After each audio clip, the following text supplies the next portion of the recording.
So I think everyone knows by now that Fire Emblem was a dead franchise until this one game saved it. My lord, you saw to the very core of my heart. And may the gods help you if you break it. Yeah, I wonder why that is. As one of the highest rated 3DS games, it saved the franchise where over the years, sales were dwindling. Most people didn't even know about the series until this guy went, and it still wasn't doing too well. So Nintendo was like, oi, bro, if you don't sell something on the new console, you're... So Intelligent Systems made it easier to marry characters in the game and cut the feet off them. And now the series was saved! The preceding statement was summarized for comedy. It may not have happened exactly like that, but I don't care. Yet I haven't actually played this game in over 10 years. I'd rather play the other 3DS Fire Emblem game. Look, we can't always make the best choices in life. Well, let's see exactly how this game holds up all those years later. What did Intelligent Systems do intelligently to save the series? Was it really just adding a goth girl who sims for the main player insert character? I'll murder you in your sleep. Oh, there it is. So we started up and have to name our character. The default one is Robin, so let's go with Bob. Where us and this guy Chrome are fighting this guy in the... As it teaches us the mechanics where if you somehow don't know how Fire Emblem works, you got these units on a grid board. Yes, it's just hot people chests, and each turn you get to move a set amount and attack the enemies. You got weapon triangles, healing. It's very tactical and a cool presentation as it's played on this pixel art for moving on the board, but it transitions to a 3D view when you attack, complete with first person. That doesn't really like it when you use magic spells on PC. But we kill him? Well, that was quick. We save Fire Emblem! Base Spirit takes over us and we kill Chrom. And yet... Can you hear me? Oh, you're alive with your sister here? What in tarnation? Sure hope there's no time travel shenanigans in this game. Whoa. Close there, bucko! So yeah, the game has voice acting in these cutscenes, but then the rest of the game is just these models with these text boxes, which isn't fully voiced. And the characters will either grunt or say single words in English. Aww, I wanted her to say the name of the game. So this is Chrom, the Crown Prince, Lissa, his sister, and Frederick, the bodyguard, who eats bear. Oh no, Winnie the Pooh! So it's like we don't remember anything about us, except our goofy name. Yet Chrom is trusting of us, cause, I don't know, he likes our face or something. Yet suddenly...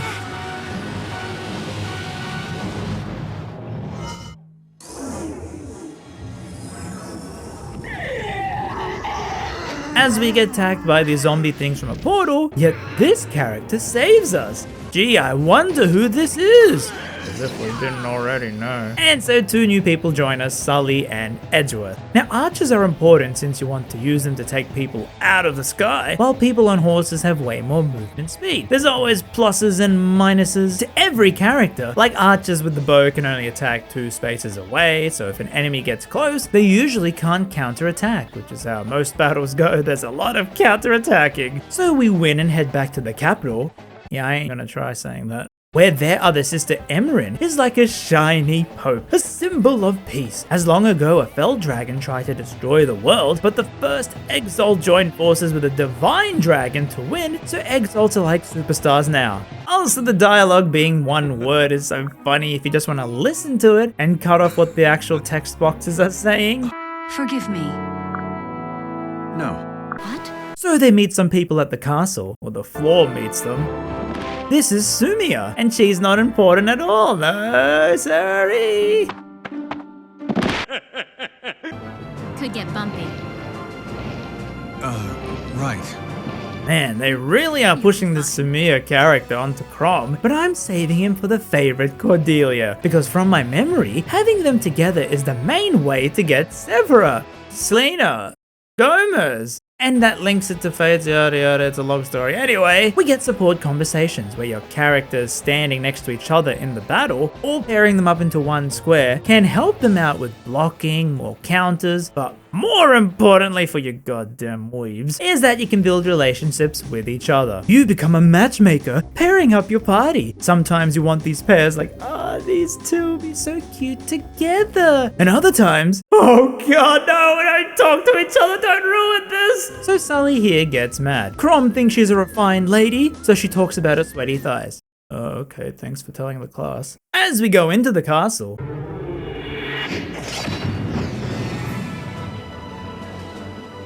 Sumia. is Sumia like a fan favorite? I really don't remember anything about her. Huh? Like the other Pegasus Knight, Cordelia literally has her own expensive figurine. And all this one does is trim. And very funnily, I might add, chat, add the laugh track here. So we go through, get another character, Kellum, whose whole thing is that he's a big guy, but somehow invisible. Ah, yes, the true introvert experience. So after battles, you see a map of the world where you go through it for story events, and after winning on a map, that zone becomes a shop. But sometimes you may get zombie spawns to get some experience from fighting, or this lady will spawn to sell you rare items.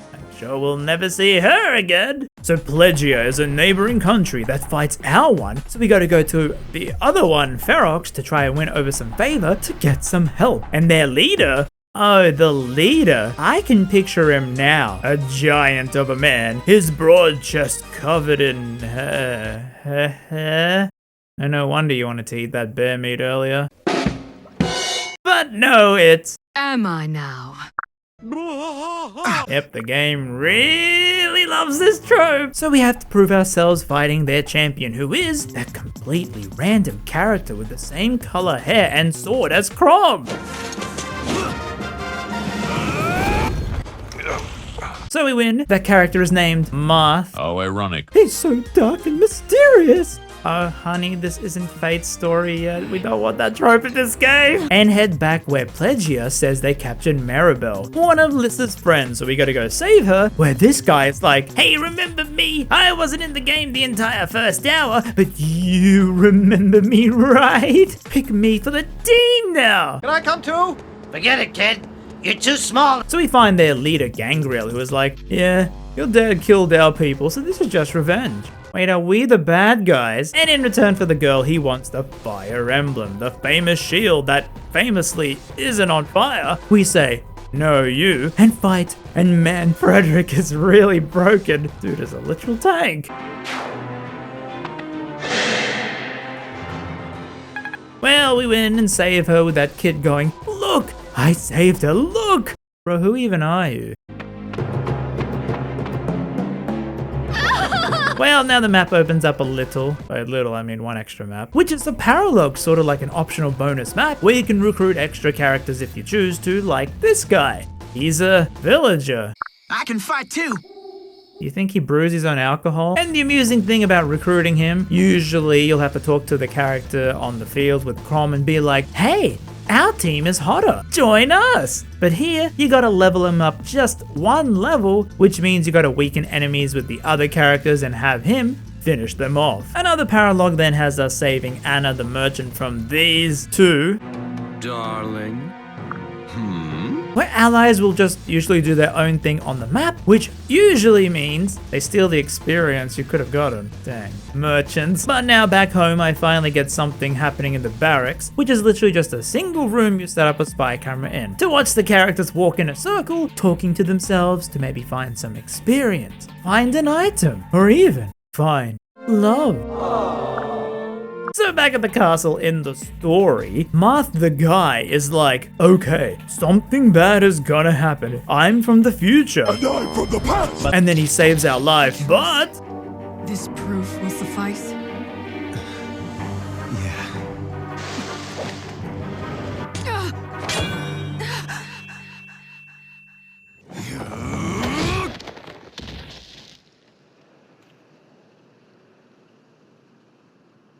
Wait, you're You're a woman? Honestly, I'm surprised you didn't figure it out until just now. As Emmeryn is getting assassinated, like right now, so we gotta go stop that. And I love these maps where you gotta hunker down and let the enemies come at you instead of you attacking. The maps, though, for the most part in Awakening are pretty basic. Like, they don't do that many unique things with them, and the terrain, and often aren't that windy, it's just a single big square. However, now your team feels big and the game starts to become more fun, as you have to juggle all of these people. There is also a mode with permadeath if you're into that. I'm clearly not, but also it's weird because, man, I just prefer Fate's combat over this. It looks and feels the same mostly, but improved on so many things. Like, take for instance weapon durability. It's in this game. Even with the beast characters who only have one weapon to transform, it's so rare to buy. I never found it in the shops, but if you keep using them, it will eventually break, meaning they are just useless now because they lost their only way to attack. You think this wolf thing can hold a sword? Fates removed this except on the healing staffs, so you don't feel like you have to scrounge around to find weapons for other characters. It does mean here though you use all the weapons you find, as you also don't get that much money in this game. As most fights, you don't even earn anything. You have to sell these gold bar items you find, so then if your weapon breaks and money's too tight for a new one, you have to whip out a log for Frederick because that's all I have.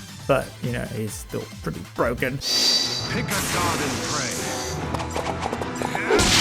And we get another character whose whole gimmick is that he likes sweets. Oh, Tumblr loved this one back in the day. That seems to be a lot of these characters. Oh, Muriel loves to experiment. Kellum, no one sees him and trips into his armor. Like, with these supports with no voice acting, you're not really going into depth in the characters as much as the future games do. Which is just amusing because, yeah, people hate on Fates, but this game also does that character stereotype thing too, where one character has one gimmick they just talk about a bit too much. Not to Fates' extreme, but they still do it here. So we save Emmeryn's life. Crom, please forgive me for not helping. No. What? So Marth leaves and Pan, this character who turns into a giant beast, which is so busted in this game, joins us randomly. Oh, hey, look, you found me. I hate humans, but okay, I'll join your team. They really need to think of a better way to introduce new units. So yeah, you're starting to get your team together, picking out who you like or who you need, since you can't use everyone every map. And it's always a choice of, man, I have one extra character I like to use. Why can't I use them? You can also buy these reeking boxes to summon zombies to train on them, and you usually will find gold on their bodies, so you can then sell it to get some money. As the next chapter, the sun is peeking out. What a beautiful sight! Not a foot to be seen anywhere. And so Hierarch, this guy, after 3 hours of gameplay, never having seen him before, Crom says, "Oh, what's the matter, long and dear friend of the family?" He's like, "Oh, nothing. Until Hey! we get surrounded by Pelagians, and this friend of the family sold us out in 3 minutes of screen time. Why is the writing sometimes as bad as Fate? So we have to fight our way out, and I do like how if you have a character who is friends with a lot of people, you know, one of them, what do you call them? Extroverts. If they attack, they will get support with everyone around them if they have that support link. It's not just the person you'll see in the combat paired up with them. This helps so much speed up getting supports with many characters, but on the other hand, I felt it takes way longer to build them up as opposed to later games. So Cordelia comes in saying, "Oh no, they're attacking the capital, so we gotta run back." But Emmeryn gives us the fire emblem to take to Ferox instead, and she will head back alone. Surely no one will want to kill this peaceful exalt. And wait a minute, Cordelia doesn't have any supports with Crom? Am I misremembering? I thought that's how you get Selena. Oh, guess I gotta pair him up with someone else then. Maybe another character, or maybe the most popular ship of him online. Wow, your endurance astounds me. Haha, maybe I should carry you. So after dropping off the emblem, we run back to the capital. Why couldn't we just give Kellum the emblem? No one notices him. We could have gone back with him. And meet 2 new characters. This guy who speaks English, how the movies make characters from one side of Europe speak English. Good grieving. Should he join the team? Yeah, sure, whatever. And this dragon, Naui, who like Pan, transforms with a dragon stone. And the game goes, hey, since you know you can't marry Crom with Cordelia, you really should pick a character on screen right now. I give him the other redhead in the group. Look, you actually have to marry Crom in this game for him to have a daughter, for the plot to actually make sense. He cannot be childless, unlike half of you viewers. Even if you don't S-rank someone, it will automatically pick whoever is the highest rank lady and supports with him. Oh yeah? So we head back and see. However, we save her. Where on this map you can save Thaja, who you probably should know, is people's favorite character in this game. Gee, a goth witch who is only in love with the insert male character. Gee, I wonder why. This riddle is really puzzling to me. As we hire Libra, I would be honored to hire a woman of the cloth. And so you push through this sand place where it's a little annoying as some of the units can't really move that far. And we close in, however, Gangrel surprises us with archers. Oh, don't worry, we have permadeath off. So Em is like, this is boring. I'm gonna end the squabble, and jumps while Crom is running to her. And from what I've seen with anime logic in these games, people can catch other people falling from great heights very easily, ignoring all the physics. So she literally could have waited 2 seconds and Crom would have caught her. Logic isn't a Fire Emblem thing, huh? Yes, I know she needed to die for the plot thing, so Crom is sad. Well, I'm thinking, okay, in this map, you can actually recruit Anna the Merchant, which was so shocking on my first playthrough, as my first Fire Emblem game, I was surprised seeing all these mechanics like, whoa, you have tactics and marriage? What the heck? You can recruit the shopkeeper and marry them?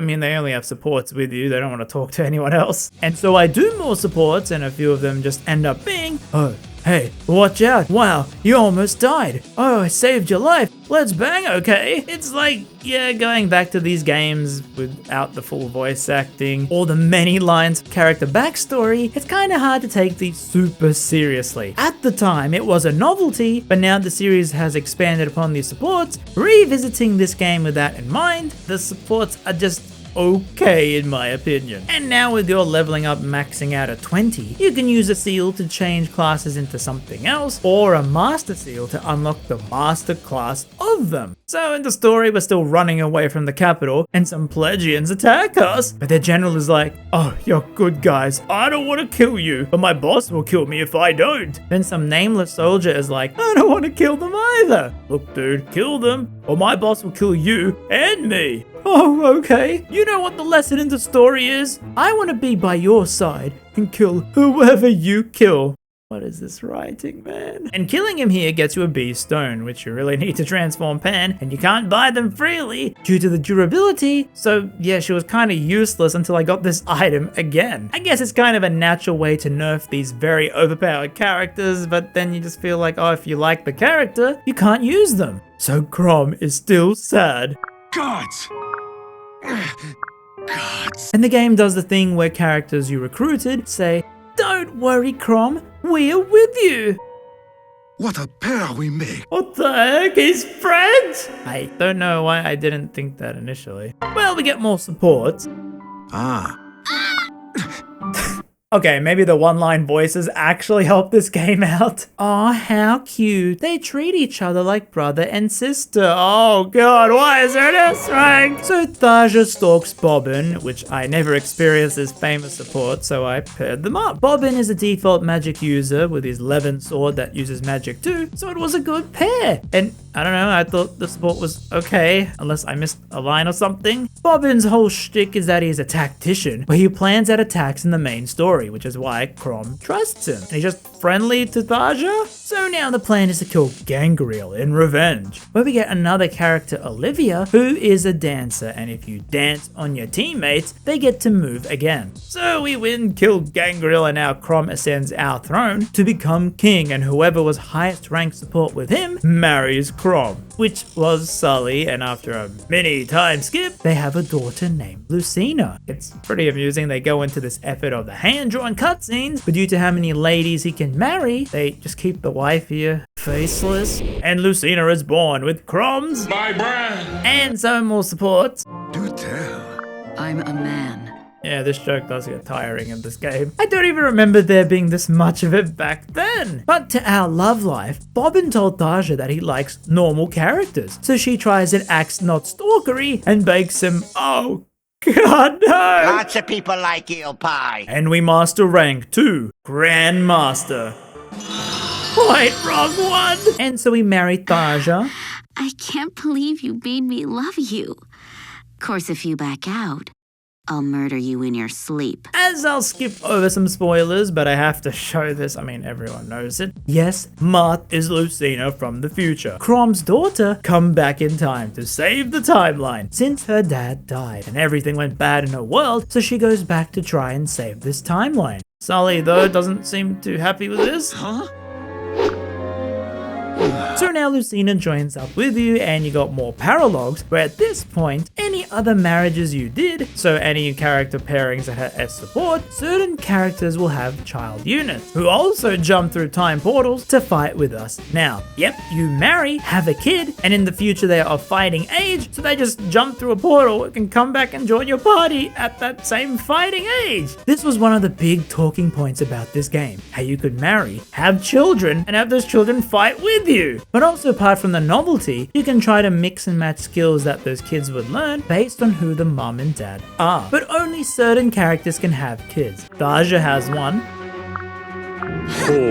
Bobbin has one called Morgan, and it's like, okay, the kids can only have supports with their parents, you know, they talk to their parents, and the other kids, it's kind of weird if they talk to the other characters, but they don't even talk to all the kids? Like, Morgan and Lucina don't even talk? The main two characters' kids. Not a single bit of dialogue with each other? And even more amusing, if you kept Bobbin single, he can actually marry Lucina. So in real time, Crom just had a kid in the main story, this kid is now in the future, comes back to help the dad, and Bobbin on the side is like, oh cool, mind if I date her right here, right now? So then what happens to this timeline? That is so messed up. Also, the Noir map was funny because when you save her, you then go to wipe out the enemy team. But they were on the other side and I couldn't fit through here, so I gotta go all the way around for the one unit. Thankfully, the game has an auto battle option, so it can move for you. And I thought, oh, okay, do it for me. And then it found out there was this one square you could move through to save time. Yeah, the map designs in this game are not the best. So we save her. Huh? And we upgrade Crom's Lord class to a class that uses the rare fire emblem as a shield to block damage. Oh, okay, just lower its value. And now I remembered. Hey, wait. I put Tasha on the thumbnail. Oh, I gotta talk about that DLC. Yep, DLC on the 3DS. It was map packs to fight old game characters to get more XP. A wacky fun time to see the characters in certain outfits. And Tasha's one was heavily censored in the Western release. It made all the news. It made the memes. So let's try it, where I will say this game does have online too, but you know. And so loading the swimming DLC, Anna's like, welcome to your vacation. And Crom is like, what is that? And enemies appear, but the 4 favorite characters of the game, where I think it was a Japanese poll in real life, people got to vote on who they liked. If you use those characters and bring them to this spot in the map, you get to see them in a swimsuit. So let's get it over with. Here's Tasha, the most famous Nintendo censored picture ever. Hey, wait, I thought it was meant to be censored. But yeah, the dialogue you get with the characters, you can also have them talk to each other. And Tasha and Bobbin have an amusing husband and wife one. Like, it was really nice. What are you What the heck? This is the most steamy character development in the entire franchise. Olivia, you don't even have a support with her. Yeah, like they talk a lot here in this DLC, but not in the main game. No support with the two, and Crom also gets an image. Gee, they really knew their audience, huh? So yeah, there's a lot more twists and turns in the main story, a lot of main villains too. Like there's no overall one you meet at the start or over the course of the game like most other JRPGs. This game seems to go through arcs. Each has a major villain, you beat them and you move on to the next one. It does go super grand in scope with the timeline stuff, but yeah, looking back, I appreciate what it did at the time. Getting me and a whole bunch of people into Fire Emblem for one thing. The gameplay is still really addicting when you zone out, you're thinking about the gameplay, moving the units, who has to stay next to each other, balancing who gets the experience. I just think they improved so much more than just the gameplay in Fates. It has better music, better map design, better gameplay, and a ton more characters to use, even though they feel more one note. And I felt the dialogue there was way more funnier, and the story was more amusing. While Awakening, for its story, it takes a while to get going. A lot of it is really just run to the capital. Oh no, run here. Oh no, because we ran here, the capital is getting attacked. Let's run back. And I was so shocked at how many plot contrivances there are in this game that also exist in Fates. Like when you remember thinking about Awakening, you think, oh, this was the perfect Fire Emblem story. I don't know about that. It still is very well made. There's lots of lovable characters. Seriously, if you were online and the amount of memes about Gaius eating sweets and all the other character things, there were so many. But if I wanted to replay a 3DS Fire Emblem game, I would just replay Fates. Oh, I guess there is another one I should try, huh? So what do you think? Was Awakening as good as you remember? Does it still hold up with a marriage chess gameplay and time travel story? And hey, if you're new here, subscribe and alright, okay, bye! Trojan, Ramses, Magnum, Sheik.